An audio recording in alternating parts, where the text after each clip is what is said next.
Right, good afternoon, everyone. We are delighted to welcome you to another insightful session on connecting the dots. First and foremost, our heartfelt thanks to our esteemed speakers for joining us today and contributing their valuable perspective on this panel discussion. Dr. Brilliant SK, EVP and Chief People Officer at Times Pro, Ms. Purnima Srinivasan, Vice President HR at Testvagrant Technologies, Mr. Srirang Tarte, Head HR and Strategy at JSM Consulting Inc. Mr. Shashidhar Ambadipuri, Director HR at Pegasystems, and Mr. Setu Shia, Senior Director at Oracle. We are truly honored to have such accomplished leaders with us, bringing their expertise and insights to this discussion. To know more about our speakers, you may follow them on LinkedIn. The links are shared in the chat window. Now, on behalf of HRAI, I extend a warm welcome to our participants to this session on the impactful topic Human AI Trust, building teams that rely on both intuition and intelligence. For more information about HRAI and upcoming events, please visit the links shared in the chat window. It's now my pleasure to introduce today's moderator, Mr. Setu Shah, who will be leading today's discussion with his deep insights and expertise. Over to you, Mr. Setu. Thanks a lot, Faisal, and a warm welcome to everyone. So please feel free to post your questions at any point of time during our session. In a recent HCM talent prediction project that I was a part of, AI intelligence sifted through vast employee data, pinpointing top performers with 92% accuracy. And that's where, as soon as the results came, we had an HR whose intuition kicked in, highlighting cultural fit nuances the algorithm and the agents had missed. Blending both, they refined the results, boosting retention by 25% and proving the power of human and AI partnership. This balance is at the heart of our discussion today, how we can build trust in AI's intelligence while leveraging human intuition for smarter outcomes. Join our expert panelists as they share their enterprise strategies, bias detection tools, and frameworks from real AI deployments in HR tech. Let's jump in over to our opening speaker. I'll begin with Brilliant. We'll have the first question for you. From your perspective, Brilliant, what does trust in AI actually mean in the HR context? Trusting the tool, data, decision makers using it. What's your thought on that? Thank you, Setu. Good afternoon, good morning, good evening from whichever part of the world you may have joined in. Thank you so much. And Setu, the question is very similar to Amitabh Bachchan saying, हमारी जिंदगी का तंबू तो तीन बंबुओं पे गड़ा हुआ है एक भी बंबू हिल गया ना. And I would say trust in AI is also embedded in the three pillars that you said. And move or shake one pillar, everything will fail. I would say we need to start trusting the tool. However, a wise man had told me long, long ago that we should not trust anything blindly, trust but validate. And here, in case of tools, I would say assess, does it really work consistently? Is it transparent enough? And within the boundaries that you have defined. The second element or the second pillar is trust the data. We all know, we've learned it from ages that the GIGO rule applies, not just for life, but for data as well. Sometimes the good goes in and the goer comes out is also true because AI learns from inputs from multiple sources. So as the so-called humans in the ecosystem, we need to understand and make sure that the data sources are correct. They are validated. And I want to call out, if anything goes wrong here, as you rightly said, Setu, the 92% fact versus the culture fitment, the biggest risk here is of HR. Nothing else will happen, but HR will get the blame. And the third pillar, I would say blindly trust the decision maker, and blindly in the sense, not in the literal sense, but AI can only provide you or indicate, but it's the human in the loop that will make a difference to decide. And we must remember every single time that AI cannot decide. It can only throw you elements, aspects, dashboards, insights. But it's the people on the other side, like you and me, and the people on this session today, who will decide. AI is like helping you sharpen the knife. But what you do with the knife is a decision that you make as a human being. And especially when it comes to HR, I believe trust ultimately resides with the human being. For example, if the manager says the system recommended it, I think we've broken the trust already because we have become too dependent on things which do not consider the software aspects. While AI can advise, HR should own it. That's my take on it. Hi, brilliant. Wonderful perspectives. AI sharpens the knife, humans use the knife. And assuming that we have a lot of us have already started doing that. Sashidhar, in your experience, how has the use of AI changed HR's credibility and influence with business leaders? Awesome. Brilliant has covered it brilliantly. Some of the points I like the GIGO, good in Gobar out. Never heard that earlier. Okay, great. No, so short answer for your question, Setu. I think very, very pertinent question. The short answer is notably, but let me give you a slightly longer answer to this, right? Broadly, when we look at what's happening in this arena, I see significant shift from activity to outcomes, which wasn't really the case so easy a couple of years ago, having been seen this field for last 17 years, right? So if I break it down into 2 to 3 primary points to speak on, here's the first one. The old discussion in organizations moving from anecdotes to analytics, and that cannot be possible without what Brilliant mentioned around data, right? There is no AI without data. It's not a magic box. So end of the day, when we look at reports like McKinsey 2025 report, State of AI, saying that 90% of the organizations adopted AI, they are giving access to employees, but very few are able to trace it back and provide use cases that can have a meaningful impact to business or the bottom line or to client satisfaction, etc. So it started not anywhere near saying that we have arrived. That's my view. The second point I want to talk is the conversation with business leaders or even our external clients or stakeholders is moving from a describing to a prescribing tone. This to me personally is satisfactory because eh, dubbing activity for outcomes has always been the issue, right? Not just with HR, but several of the support functions.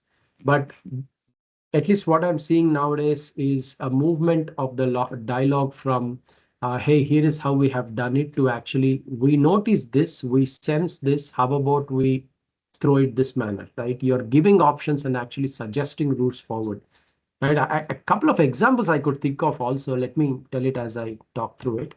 That to me is a notable shift, right? A simple thing that came to my mind was an agentic onboarding tool that we were working on in the organization, where we said, if each question is very personalized, people know some, don't know some, why keep that as a generic and have 50 people logged in the room for 8 hours, right? Let's create a tech solution out of it, right? At various stages of their onboarding, right until they hit their 1 month in the firm, what tools can we provide that make it very more easy and faster for them to move away from checking reports or reading papers to actually interacting with people, right? That shift, how can we onboard?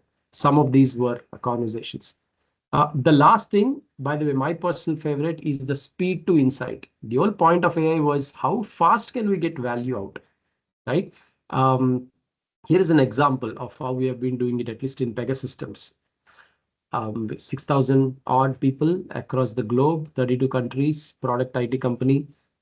We have enabled access to more than a dozen tools across. And we told our employees, we have enabled you, your domain experts in your particular roles. Now you tell us how should AI be used in your role. We wouldn't be prescribing to you what we do. And the kind of insights that we get, the ideas, the hackathons always being oversubscribed, right? That tells us that at any point in time, if we were to look at how many people in our German office using how many tools on a weekly basis, we have that ability to provide it, That is changing the narrative of the conversations, that HR is no longer getting a seat at the table. We are actually driving the agenda in some of the things. So that in a nutshell is how I'm seeing the world change. Oh gosh, Sridhar, I loved the last two perspectives that you shared, especially 6,000 employees across 32 countries. What you all did was democratizing AI through hackathons and various other things. Fabulous. And that's a great segue for my next question to Srirang. Srirang, what investments does the HR team need to get the most value out of human capital and AI? And if you could briefly also explain how. Yeah, thank you, Setu, and welcome to all the listeners here. Before we dive into this question, we are talking of two important aspects of the HR angle in AI. One is intelligence, and the other is intuition. Intelligence, to me, historically, what we have seen traditionally, we have seen how someone does through academics, and then we relate it into the academics part. That entire aspect has already been recognized by AI because it's a given, right? The grades, the subjects that you studied through academics, and then later on through our performance appraisals, we have the set KPIs and the scores and everything. So for AI to read numbers or decode numbers is a easy getaway. And to me, in our lives for last 20 years, at least 20, I would definitely say 20 years, AI has been in our lives in the form of business intelligence. So job boards or the HRMS systems, they had this feature, but in a different name, Of course, it got evolved in the last 4 or 5 years. So that's one aspect about intelligence, which I believe certainly has gone the AI way in the last couple of years. Now, intuition, if we look at it, again, intuition to me is like a prediction of an event that is about to happen or may happen, right? Now, that intuition has been reserved to humans because we believe, we have that gut feeling. We say, oh, this person most likely is about to resign. And why we say is because there is a pattern sometimes. So there is a bit of human bias or human observation. Now, that pattern could be the person stops coming to office regularly, or they are coming early, going late. Like I said, it could be a bias as well, right? And then we make a sound prediction that, oh, this is something, an event is about to happen. Either that person is going to resign, or there is something wrong in their personal life, or something somewhere is not right. Now, that aspect, again, because it is a pattern, it is going to go into AI, and then AI is going to read it. Oh, this happens. This is the outcome, right? But the other aspect of intuition is what we call it as the cosmic power, right? That AI will never be able to take it out. And so that aspect, if we leave aside, but I want to take a very small example. I drive a Tesla here. It's a full self-driving model. So now the machine is programmed to do what it has been told, and it gets upgraded. Now it's a combination of AI and ML both, right? Again, developed by humans. We have developed it, right? Now, there have been situations where it's recently 2 weeks back, we had a lot of snow. My garage driveway was full of snow. I just cleaned that much patch where the car could go in and out, right? Still, it won't park by itself. You need, because if it starts to do it, it will stop. It doesn't get whether it doesn't have the confidence whether it will be able to do it full parking. Now, if I do it, it will keep beeping that, oh, you are going to about hit something, you're going to, the car is going to hit something somewhere. But we know, my intuition knows, my experience knows that it will reach safely to a point, right? So that's the main angle about AI if we look at it in our lives.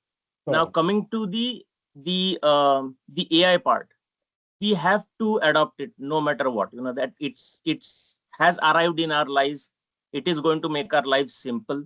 So adoption, integration, training, and governance are these 4 areas that I would rather focus all the organizations to when they are looking at AI.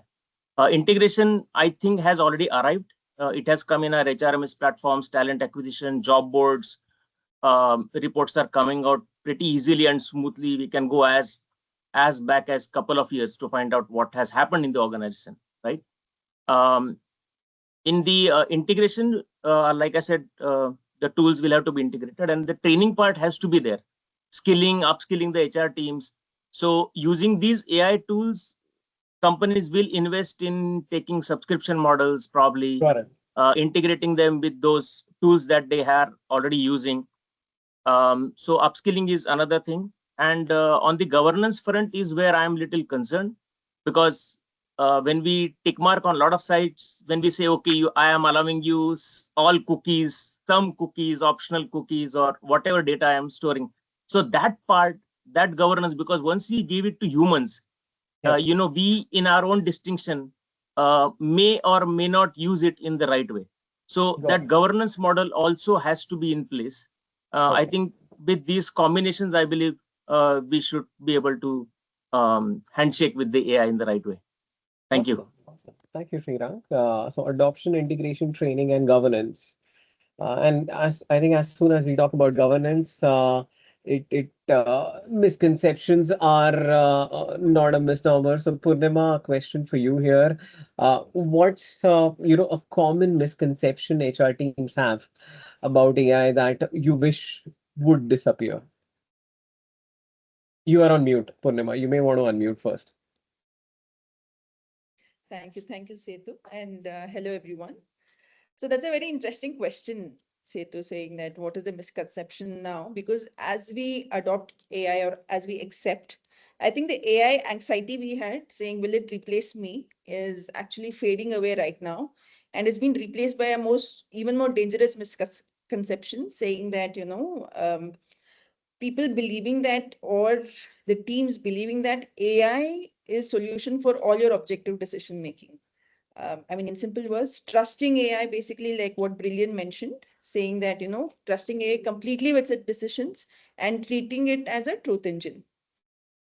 And like trusting AI for rejecting candidates, trusting AI to kind of, identify high risk employees and so on. Now, let me tell you why this is high risk. So there is, I feel that the misconception right now, people are unable to understand the rationality between the decision making of AI. I think that is getting ignored. This is kind of creating an accountability debt, because even if a candidate or leadership or anybody asking why is the resume rejected, or why have you kind of pointing out this as your observation, I think the answer is just saying because AI said so. And believing that AI knows everything is the biggest, red zone, I should say, that we are moving into. And like Srirang mentioned, right, AI is brilliant in identifying patterns, but it is terrible in understanding or, understand the potential of anything. So there is a person, I mean, for example, if you say you're hiring for a leadership role and there is a resume that comes in with a gap. Maybe they've taken a gap for, say, caretaking or building their own venture and all of these things. Now, AI would definitely highlight it as a gap and reject the resume. However, as humans, probably we would want to give them a chance, saying that has built resilience in them. They would be a better leader. I think identifying potential is something that AI is not able to do or will not be able to do it. So it is very important for us to accept AI as a co-pilot and not as a captain of the ship. I guess now with multiple AIs and the multiple options that people are having, surrendering to AI, saying, okay, you are everything and you tell me what to do, is the biggest, red zone or the misconception that we are moving into. Now, I think for leaders, it is like, do not buy AI to solve your culture issues or your hiring issues. I think AI is only there to help you with your administrative clutter, or, the volumes that would take more time of your team and your time, so that you have enough time for some creative efficiency, to build in or to bring in some value add to the team and be more human. I think that is the misconception I would want to kind of disappear. Awesome, awesome. Thanks, Purnima. So if AI is not the captain of the ship, Sashidhar, what new skills do HR professionals need to build trust in AI? Wow, what new skills, right? Interestingly, I was reading the World Economic Forum's skills. I think there's a report on it as to what skills have oxygen until 2030. The first is actually AI literacy, right? And that's going to stay. I like a couple of things that Nupur called out a lot. Maybe I'll touch upon this as I speak along. But clearly, there are a group of skills. It's a skill stack, I would say, rather than just one thing that's needed in the years to come. First and foremost is the AI literacy. This is the HRIA forum, group of HR professionals, and maybe a few others close to HR profession. I'll be honest, 5 out of 7 people that I meet talk of AI is equal to faster email responses still, right? And that to me is a 2022 November story when ChatGPT would have come. World has moved on. There's a lot more to be done. Trust in AI or skills, etc. You get to it when you understand a bit of how the rationale works, how AI works, and then how the tools work.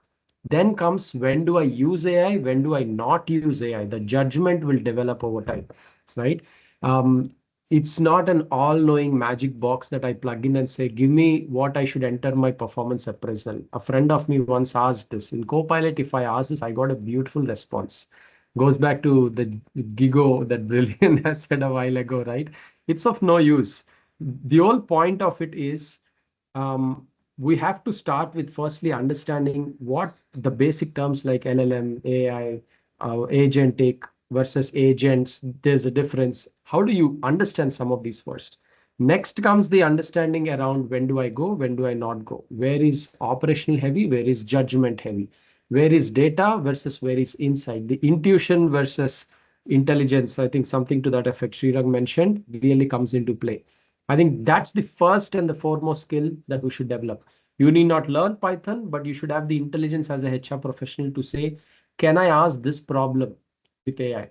Is it automating for me or is it assisting me in my thinking? That differentiation is the first and foremost skill.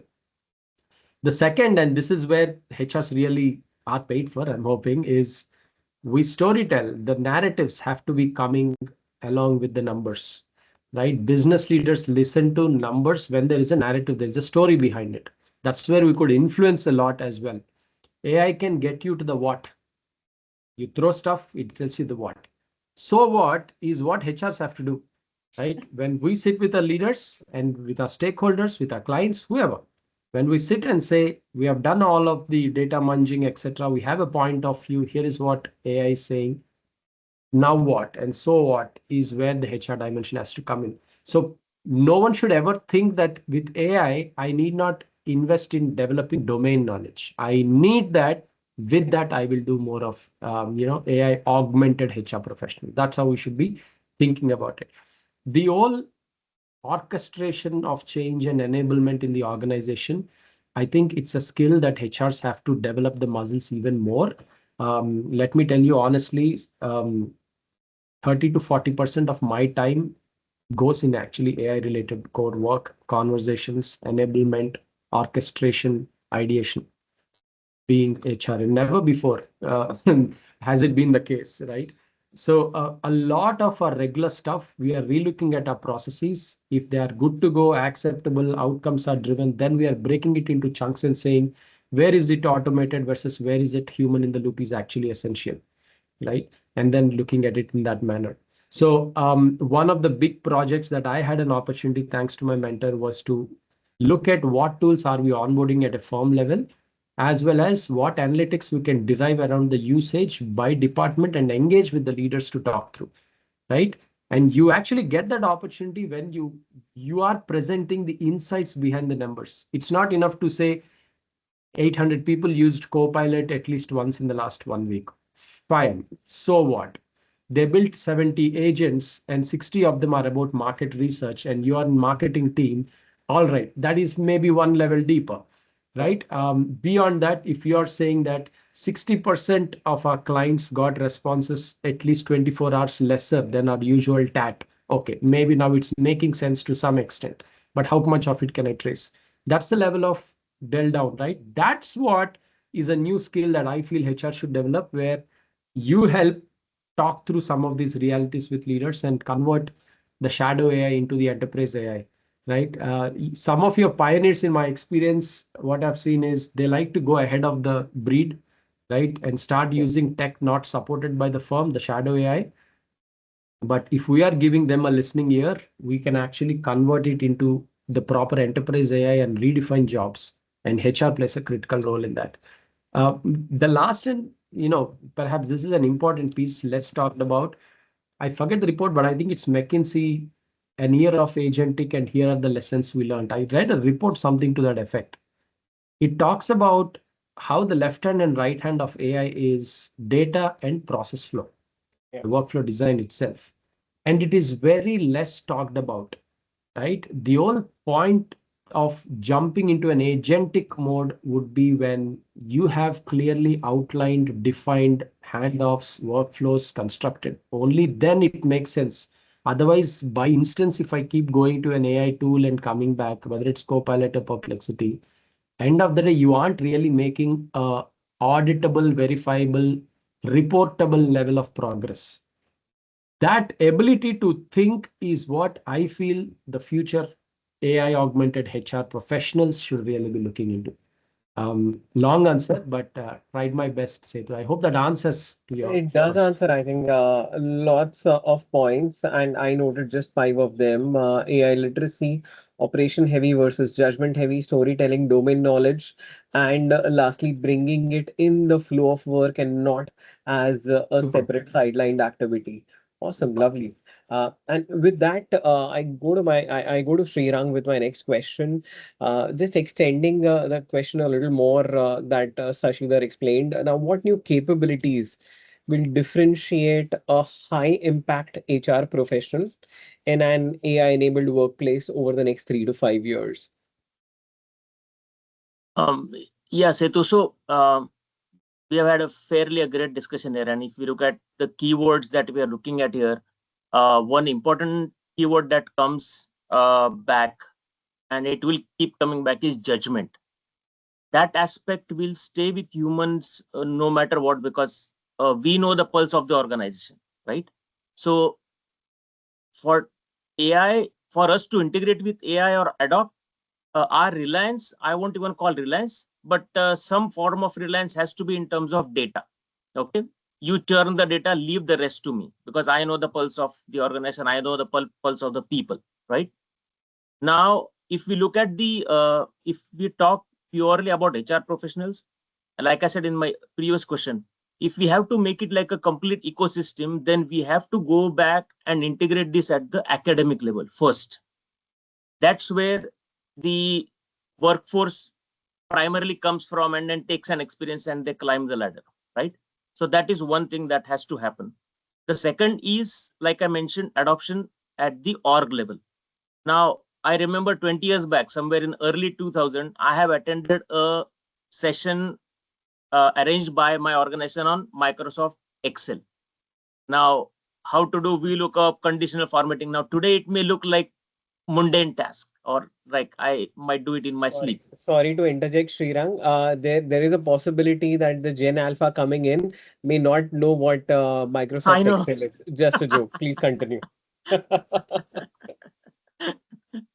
Yeah. So that part, the training part I was saying, is very core, at the core rather, out here. And so AI, AR, data analytics, that part, once the training is given, the governance model, the privacy model, all those things have to be integrated. But one thing that I personally observed in my work is that the more you play with AI, with any kind of data, there is an aspect that they call recurringly in AI, which is called as hallucination. So the data may hallucinate you, which in layman terms, you may get lost, because you get more motivated. It's like a thriller movie. Ab aage kya hoga? Who is the killer? And then you want to go much deeper into it. But ultimately, it happens that the core purpose for which you started using it sometimes get lost, or you leave it aside and you go into things that probably are not required. So that education, that training, that literacy has to happen. And I'm sure organizations will build those training models that will help HR professionals um, make a sound judgment up to when and how they want to use AI, and then leave the rest of the decision making. So that is also another training part on the soft skills, that Agreed. you have the data. Now you need to know what and how you want to use it. Um, to a large extent, I have seen last 10, 12 years, very large organizations have already transformed on using chatbots, right? So an employee logs into the employee portal. In earlier days, in our days, very early days, we were the first people to interact with the employees, right, on a one-to-one basis. That came into as patterns, like I said, went into chatbots. Chatbots knows you ask about an employee leave, and then it will read out the entire leave policy in the background, and it can tell you all the answers based on that. So um, this is a bigger addition to what we are adopting in the last few years, right? Right. So AI literacy, AI trainings, the governance model, and the soft skills, the judgment part, I believe should make HR professionals very well uh, adjusted with this AI environment, and it will help them come out as, I would say, better human beings. Thank you. Exciting, exciting. Thanks, Srirang. Uh, brilliant. Your thoughts on this one, enduring AI to judgments that Srirang mentioned. One thing that I didn't agree with him was during our days. I feel it is still our days. We Uh, are still young and relatable. Yeah. Sorry. Thank you. So brilliant. Intelligence and intuition both go together, as Srirang also alluded. Now, which HR initiatives or decisions do you feel or envision will steer slightly more towards intelligence, and those that will steer slightly more towards intuition? So it's very simple. Often what happens is we tend to mistake the fact that intelligence and intuition should operate in a mutually exclusive mode. And unfortunately, we are talking about people, and any decision that involves people will have emotions, there will be ambiguity, which means that we need to understand and accept that intelligence alone cannot help. But at the same time, there are instances where intelligence will tell you, specifically when it is systemic, right? When it says that it's 100% full, the tank needs to be switched off. You switch off, you don't ask questions. There is no emotions attached to it. When it says your pipeline for hiring is closed, you close it, you don't do anything else. But when it comes to insights where we're talking about results, outcomes involving people, I think that's where we need to get into a mode of saying intuition needs to come into play. And slightly taking a bird's eye view of what Srirang also alluded to, uh, our generation, your generation, their generation is not the thing. End of the day, if you have ever used a radio cab and you found something problematic, just imagine if there is no human being on the other side, everything is automated, you really feel frustrated, right? Yeah. That's the problem that we all face day in and day out. Yes, some sites just give you a full refund, some say, okay, this is what it is. They ask you 10 questions, but deeper insight is, I want to talk to a person, want to feel that I am heard. Right, that is the biggest problem, and today, unfortunately, that is leading to a lot of concerns, mental challenges with people because they're not talking. There's no one to listen to. And I can share something. Let's call a high performer in my organization called Lambuji. Amitabh Bachchan is my favorite, so I'll keep using references. Now, Lambuji was flagged as a red category based on AI input saying that these are some parameters which say that this person is completely off for the last 3 months. Now, what does intelligence say in this case? If I'm purely using intelligence, I would say immediate, chalo, tata, bye bye, khatam. No questions asked. But again, as I said, if I am the HR on the other side, if I am the person there, I would say just pause and listen, understand what's happening. So what happened here is the data through insights which were really alarming. For the last 3 months, someone who was a consistent performer year on year I'm just giving numbers, who was scoring, let's say, 8, 9 consistently. In the first 2 months, scored 10, and then suddenly went on to maybe 7, 3, and now it was 0. Now, the data clearly indicates that it's a degrowth. And if I am in the business mode, I would say, boss, this person is not productive, not making sense, and needs to be placated. HR will be called and say, initiate exit action. And this is where I think the decision maker, where the three bamboos that I spoke of, comes in. And that's the human being here.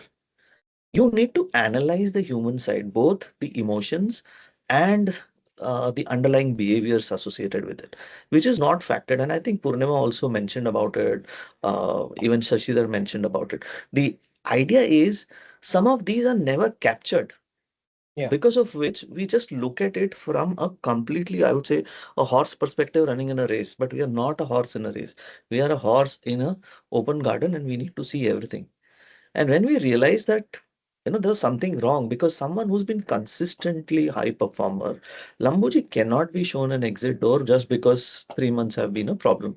So we did a one-on-one conversation. The HR business partner intervened, and we got to know there was a personal exigency, because of which there was a lot of stress, and the person was not able to focus, because of which obviously the performance started deteriorating. And what happens is, if you are a consistent performer, and we all probably faced it in our lives, when we hit failure, the one thing that we tend to do is we feel, yeah, everything is going wrong against me, and I don't think I'll be able to do it, I will not continue. And then it starts falling, till there is a point someone tries to push us up. And that really changed, you know unfortunately.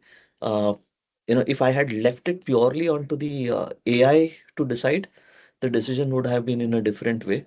But once the conversation happened, we brought in some support in form of counseling, some support from HR and the business as well, to say, okay, we understand you're going through this. We will provide you some kind of a support. Let's see how we can work, and we will give you flexibility. And guess what? We were able to see this increase in productivity. So we need to Right. understand that while AI can raise the red flag, it's the intelligence that tells you that there is something wrong, but it's the intuition that helps you choose the response. So I would say, depending on situations, knowing where there is a human impact, you need to bring in intuition.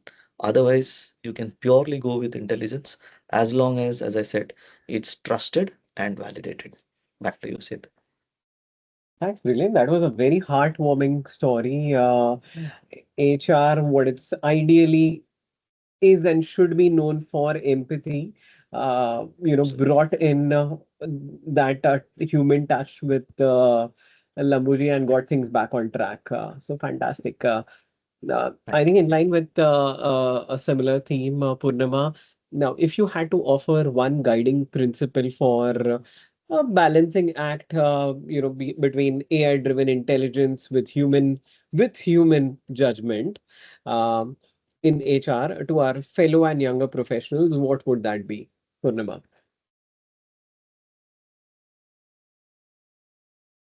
You may want to unmute again.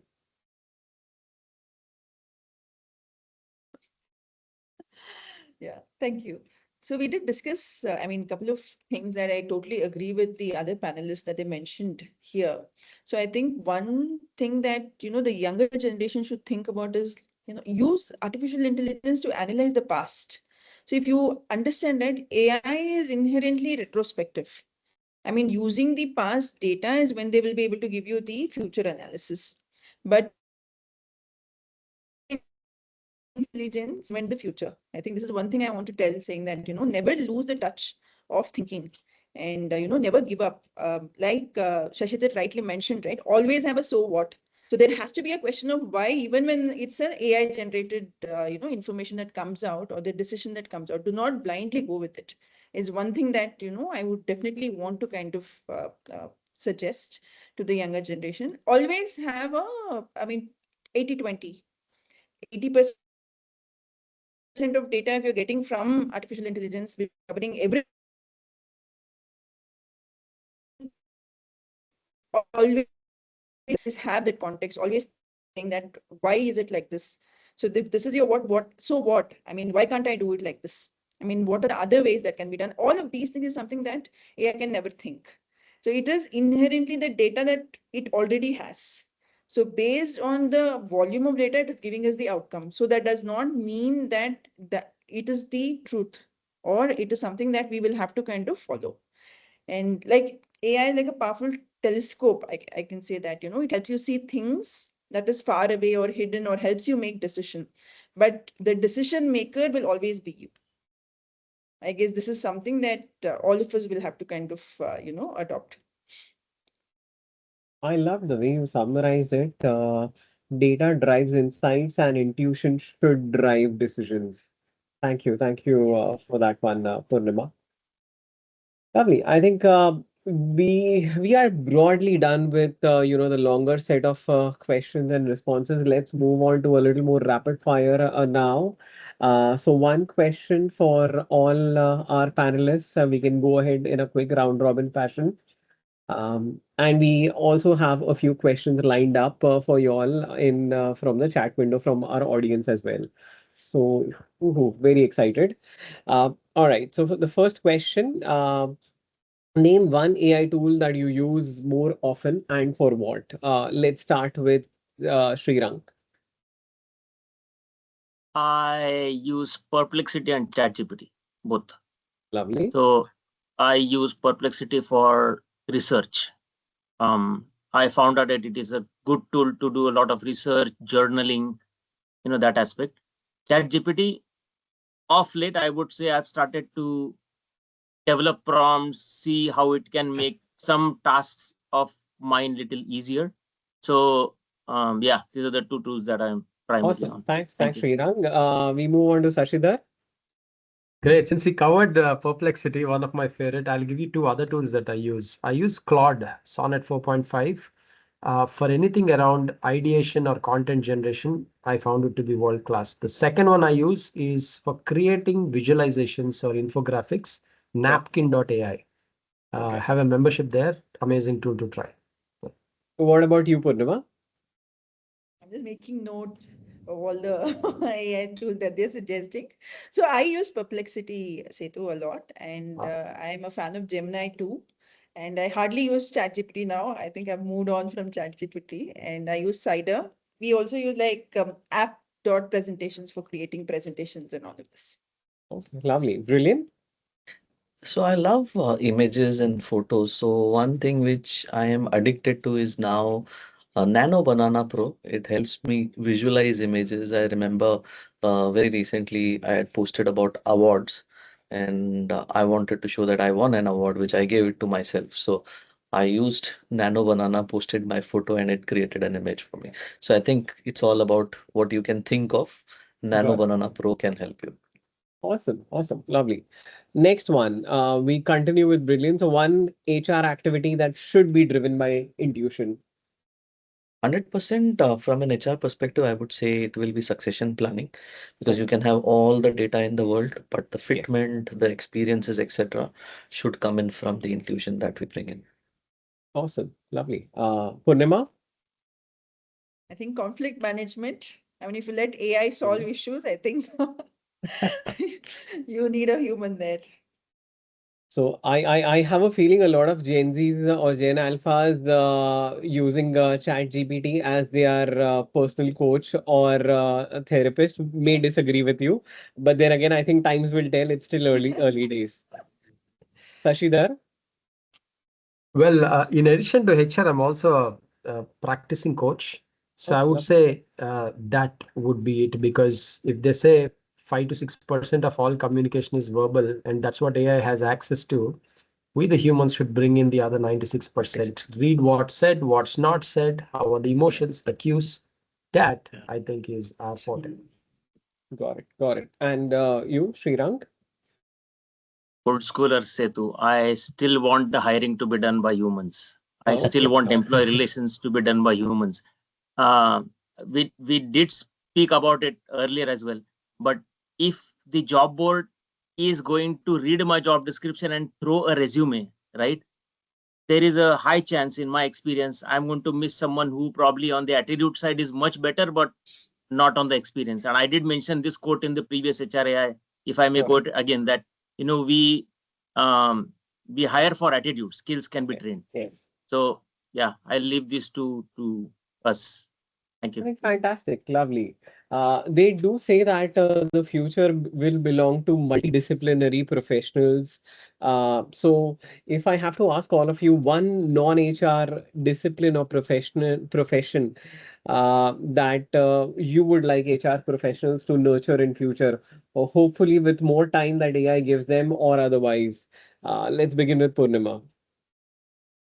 I guess psychology, behavioral economics, or where you understand the behavior of people, not just employees. I think your peers, your team, your managers. I guess this is one thing that, not only HRs, I guess everyone should be able to kind of understand this, because for rest of the skills and tech, you have options. But I guess this is something that you will have to kind of be good at. Got it. Brilliant. A very tough one, but I would say marketing. And there is a Yeah. specific reason because what we see today is all digital, and marketing plays a great role in influencing what people tend to choose or buy. So I think if we are able to do that, our job is done. I love the angle of influencing that you brought in. I think that is very profound in today's time and age, and especially in the HR fraternity as well. Sashidhar, Hey, I initially thought of saying behavioral, but since Purnima covered it, I'm going to pivot to my second response, my backup response. And this is something I'm personally very passionate about. In a world where agents, humans, everyone work together and a lot of uncertainty that we all are stepping into, I would like the HRs to really lead the dialogue around how to be philosophical around this, be spiritual around this. How do you stay detached from outcomes but still give your best? I think those discussions have to be in the boardroom as much as in the classroom, right? That would perhaps be very close to the human connect, and hence I would say HR should imbibe that and really live that. Yeah. got it. Awesome. So can I rephrase it like a spiritual coach, or is it bigger than that, Oh, Sashidhar? I love that word. Yeah, let's lock on that. Spiritual Awesome, coach. awesome. Yes. Srirank, how about you? What is one non-HR multidiscipline that you would encourage HR professionals to endure in future? My answer might find very, very strange, but I would still go for it. Sure. So I'm here right now in US. So one thing that has not gone still to AI is how to fix the faucet, how to change wipers. Okay, so I would say not just for HRs, but I would say for everyone, wherever, whichever part of the globe we are. I believe going out, spend time with yourself. It's very important. Do some activities that you have never done, because we are in front of our machines day in, day out, and then with phones we have got spoiled. So yeah, do something that you really love, to go out, pick up a new activity that is still done labor way. Okay, okay. So hard labor. Got it. Awesome. I think with that, we conclude our rapid fire segment as well. We have a few questions in chat. I'll read it out, and all four of y'all can take a dig at it. Y'all can decide who wants to go first on that one. So the first question is from Aditi Shukla. She asks, how does AI reshape leadership behaviors, especially empathy, listening, and decision ownership? So I'll take a dig at it, Setu. Yes. So Okay. I think a very a deep question with a deeper complexity attached to it, because end of the day, it's about people taking decisions on people. What AI will help us understand, as we discussed in the panel earlier, is it'll provide us with a lot of insights. But what happens, and personally from my experience, is there is a lot of reluctance from senior leaders where they are told to do something. They Yes. need to be given the power of choice, and I think that is where AI will come in to give them an option to decide what can can they really do, and that will help not just build their credibility, their followership, but also bring in the element of depth that is required. Because I remember long ago when I would go to my chief operating officer, he would always say, don't come to me with one solution. Give me at least two or three solutions with the pros and cons so that I can take a call, and then it is my decision. Otherwise, you are forcing your decision on me. So I think AI will make life easier for the leaders to choose based on multiple parameters, and that's where I leave it. Got it. Thanks. Anybody else wants to add anything to it? Yeah, I would like to add one thing. Because the question I'm reading here says empathy, listening, and decision ownership, right? On empathy, I would like to say something. Yes. With the whole AI data at access, real-time insights, empathy moves to more informed empathy, right? So leaders will now have more data to not just act out of intuition, but actually act out of awareness to demonstrate empathy. For example, those of you who use Copilot, I heard it several times today. The insights will tell you how many meetings you had, your workload, how many transactions you have had. That actually gives you a fair assessment of the workload of the team, among other things. When you know there is a critical deadline, when you're seeing the activity, my ability as a leader to come and address the team or solve a case or even engage with an individual is way more realistic and data backed. So I feel AI will help there. That's number one. The listening piece, it's interesting. Um, I think the world is moving away from once a year annual survey or once a quarter, Yeah. do a survey to more real time. So listening is becoming more ambient listening, right? Which means it's more real time. So my ability to address it real time because I'm listening to the organizational pulse real time. So AI will actually amplify it if the intention is right. Some of these qualities that you asked for. Great question, Aditi. Thank you. Awesome. So lovely perspective. Hope that answers your question, Aditi. I think let's just switch tables, turn tables, and a question to all the audiences that we have. Please feel free to name at least one tool that you all have used recently, AI related, and let's just have some names. Happy to learn from you all as well as we move on to our next question from Shreya.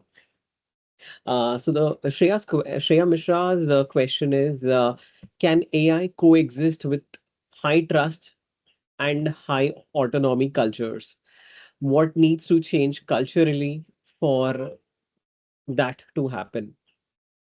So in a high trust and high autonomy cultures, how can AI coexist? Anybody wants to take a dig at it? So I'll I go, mean, Setu, once again. So Hmm. I think, we've had this discussion over and over again, but I think from what the fellow panelists also mentioned, judgment, empathy, influence, everything is based on what we do as a human being. However, when AI comes in, it doesn't bring down the level of trust. It only gives you Agreed. a concretization of the fact that are you going in the right direction. There is nothing that says that they cannot coexist. I know, unfortunately, there is no research which will prove either for or against. Reality is, uh, whether we call it AI, whether we call it tech, whether we called the so-called library books in the past, Yeah. data used to exist. Now, the biggest advantage today for us, irrespective of the generation that we belong to, is the fact that AI can actually help quickly give you insights instead of spending hours and years. So today, just recently, I was talking to someone and I said the PhD itself will become irrelevant in some time, because PhD, you take years to come up with the research, and by the time you're out with the research, that aspect of research is probably no longer existent, or something else has come in place. So what we need to look at is AI will give you everything at the click of a mouse or at the tip of your fingertips. But that trust and autonomy culture, if you need to build that in, you use the concept of trust but validate. The trust should remain, but validate whether I can continue trusting that person. And we all know that most of the time, blind trust can actually lead us the wrong way. So, yes, AI can coexist by changing slightly from blind trust to trust but validate. Back to you, sir. Got let me it. just add another point to Yes, this, Purnima. Setu, if time permits. So Yeah, basically, please. what I feel, or my suggestion towards this is, Shreya, for your question, can it coexist? Yes, definitely it can coexist.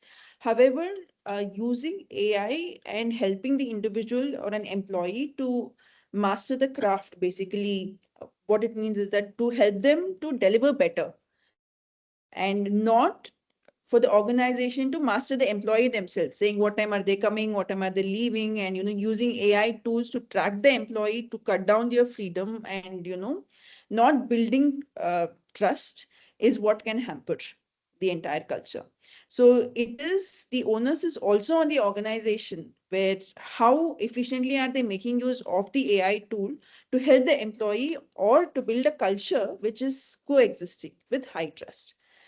So I think this, once it is a shared responsibilities between the employees and also the organization to make sure that you use AI to build a high trust and high autonomy, instead of using it the other way on tracking and creating dissatisfaction amongst employees. So if it is used in the right way, I think it will definitely coexist, and it has to coexist.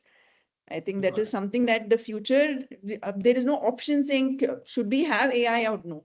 It is like Microsoft Excel, right? Now we don't have an option saying, should we use it or no? We had to use it. Maybe when it was launched, people questioned saying, oh, should we or should we not? I don't believe in this. This is not something, but now it's a part and parcel, and it's gone. So that is how AI is going to be. My suggestions. So Shreya, broadly what I understood from both the responses was that high autonomy would ideally mean that the guardrails are low. There's a lot of autonomy and freedom to do things. And AI is simply going to be a great tool for somebody to make better decisions and better judgment. So as long as the accountability stays as part of the culture, individuals with high accountability, a similar culture will foster. Hope that answers your question, Shreya. The next question is by Navjot Singh.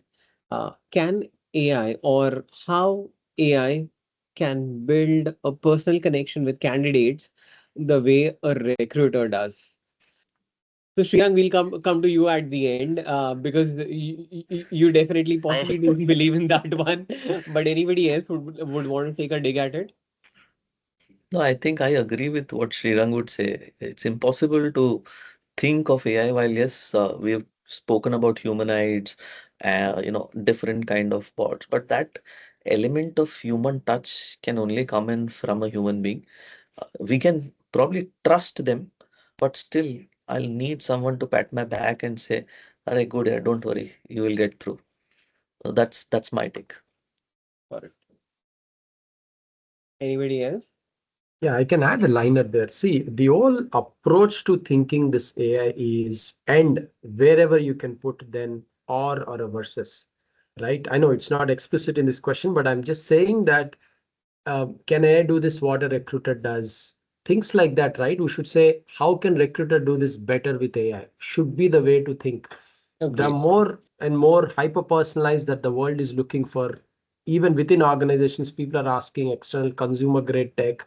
In a world like this, AI firstly is liberating time for others to do their work even better with human connection. And more importantly, individuals to start thinking about what in my way is coming in, what's getting in my way to build deeper human connections. You AI that out and leave the human element to human element. So I'm looking at the way what Jensen Huang of NVIDIA says, right? AI augmented professional in every field rather than competing with AI in every field. That's how I'm looking at this question. Got it. Yeah, I mean, I think it's a good question now, Joe, to ask. I mean, this is what we've been discussing all this while, saying that, AI will only help you to build a better connection with candidates. I mean, AI will give you data. Do not expect AI to do your work completely. Got it. Yeah, Sriram? agreed. Yeah. Yeah. So I've been doing recruitment for last 25 years. It's something that's been very close to my heart. And I'm sure all of us agree that that is the first step for even for us to think that the work will get done. We need a human to do that work, right? It starts with hiring. So objectively close this, there are two aspects to this: can and how. How part we already discussed. There are patterns. What does a human does in the first interaction, and in the closing one, that pattern can go into AI. The how part gets answered.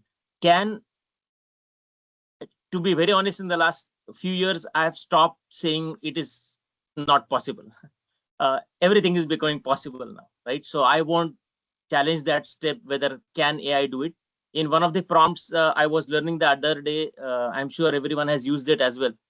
When we develop some formats or tools or anything, there is something where we write as develop it in the most humanly way. Now the AI engine is still not going to get what is human way, because whatever is pre-feeded into it.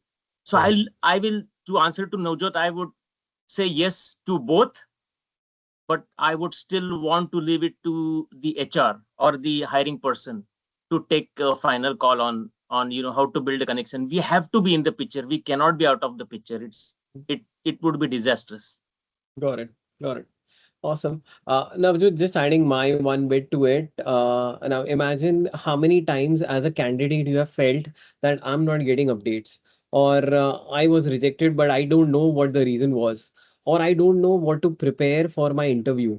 I don't know what, how many rounds are there, or, I don't know much about the interviewer, for example. Now, at the same time, imagine you joining the same organization at a later point of time, and everything that you happened during interviews, everything is more or less lost.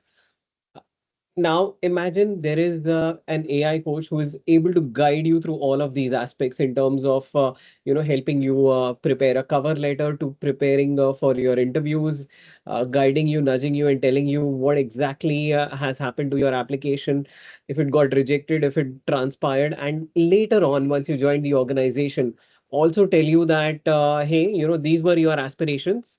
Now within the organization, this is how you can do your job better, by possibly taking these learnings, projects, etc.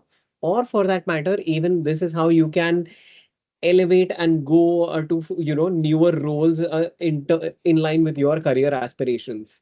I think that's going to be exciting. So as a companion, I think it's going to be fantastic. In not just interacting with the candidates, but overall everyone.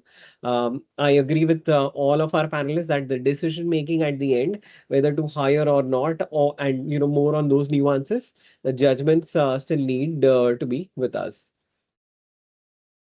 Also, I think we are on time at 4 o'clock. We still have one question from Sanjay that just came in. Um a question to our host. Faisal, should we take that? Yeah, we can take that. We can take that? Okay, Yeah, awesome. sure. So, guys, Sanjay has another question for us. What kind of insights should HRBPs expect from AI that they don't get today?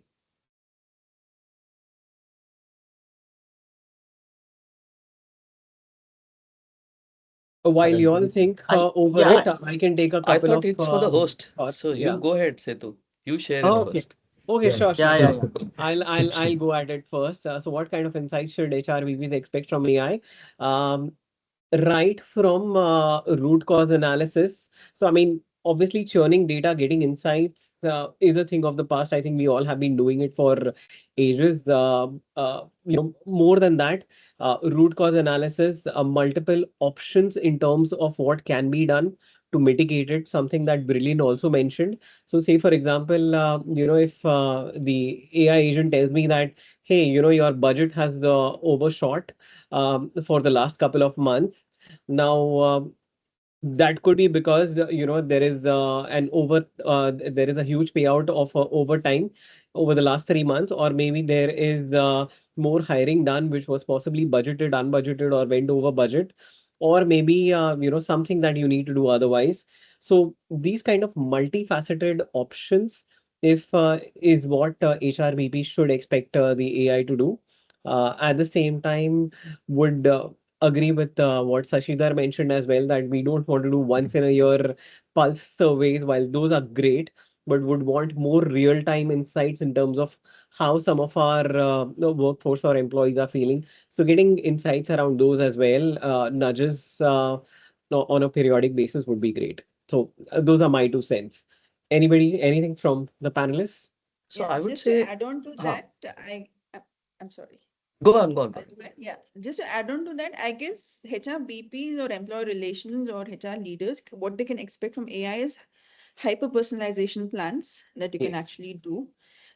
So I mean, earlier when we used to do, I mean, I think Brilliant mentioned about the annual pulse survey or biannual pulse survey that we used to have, right? It used to be a set of questions and it goes to employees and they used to kind of address it. But now you can kind of, I mean, create a survey in such a way that the employee gets questions based on their concerns that they have. Now, if I'm saying I'm having issues with the manager or I'm having issues with the infrastructure, so you get a set of questions which addresses or questions more or nudges more about what issues you're having, and the other person gets questions about anything else that they are mentioning as issues. I think hyper personalization is one thing that AI is going to empower the HRBPs all over.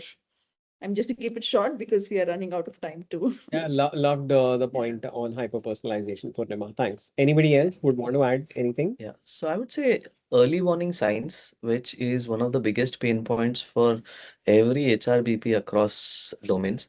That would be one area where AI can definitely help you, not just in terms of understanding what's wrong, but also behavioral traits, etc. And the second, while it is unsaid, it can also help HRBPs track bias.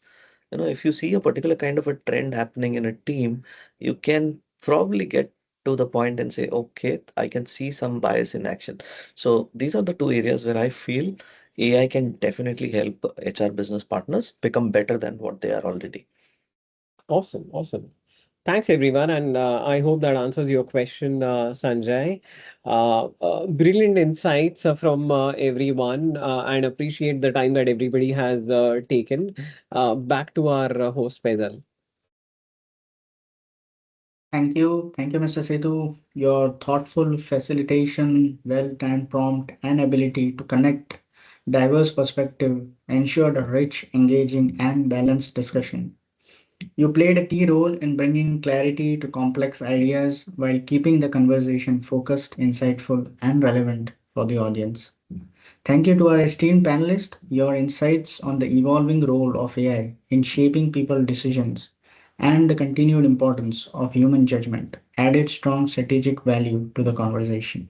The audience greatly benefited from your experience driven viewpoints. We truly appreciate your time and contribution in making the session impactful. For those eager to learn and grow, the recording of today's session is available on our YouTube link shared in the chat window. Thank you to all our participants for being part of the session. Your presence made the discussion even more meaningful. We look forward to welcoming you to our next session on the topic cross-generational teams, turning diverse mindsets into a competitive edge on February 12th, 2026. With that, we conclude today's webinar. Thank you for being part of this journey. Take care and farewell for now. Thank Thank you you. all. Thank you, Bye. Setu. Thanks, Thank you, everyone. Thanks. Srinivas. Thank you very much. Thank you, Shashi. Thank you, Brilliant.